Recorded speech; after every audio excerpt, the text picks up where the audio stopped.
Hello, my name's Holly Mackay. I'm MD of Boring Money, and I'm here today to walk through the Budget 2016, what it means for you and what the paper's made of it. Well, my favourite headline this morning is from The Sun, who come up trumps, fizzy rascal. Of course, they're talking about George Osborne's introduction of a sugar tax. But on page 2, once you get past Taylor Swift's bottom, they actually start talking about the economic fearcast. Of course, yesterday Osborne stood up in the Commons and said that growth in the UK next year will be just 2%. It's slow and it's sluggy.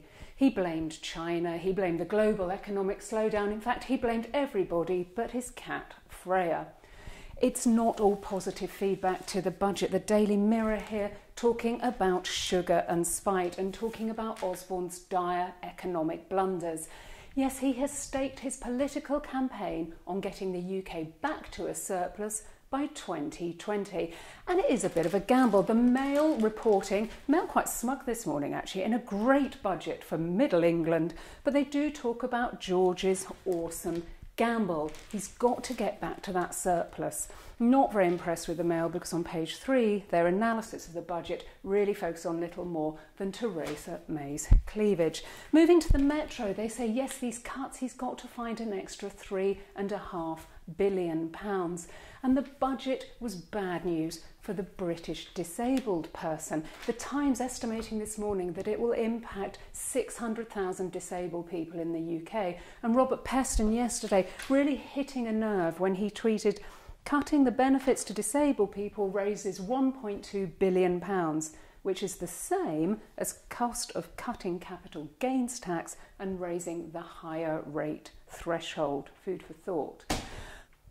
It wasn't all doom and gloom. A good budget for small business owners, with cuts to business rates estimated to save them, according to the Telegraph, a £7 billion amount every year. And of course what George Osborne did take the opportunity to do yesterday is to sort of recover some of his lost grace from the scrap he had with Google earlier in the year about their back tax. And he's come out and said, I'm going to make it sort of tougher for multinationals to avoid paying the tax that they should. And so reported here in the Telegraph, bigger businesses will be worse off to the tune of £9 billion. Now moving to personal finance, and we look at the Telegraph, and the Telegraph reports that the income tax environment has got better for us all. The personal threshold, that means the amount we can earn before we pay any tax, is going up this year to £11,000, and from April 2017 it will go up to £11,500 for everyone. It was good news as well for higher rate payers who from this year will get £43,000, and that's when the higher rate tax kicks in, and from 2017 that's going up to £45,000. Now the Telegraph also report a CGT cut from 28% to 20%, which sounds good, but don't forget that residential property is not included in that. And for many of us, there's a chunky ISA allowance out there, so we don't really suffer from too many capital gains as an issue anymore. On that breaking news yesterday was that the ISA allowance has gone up to £20,000 each, so a very significant rise there.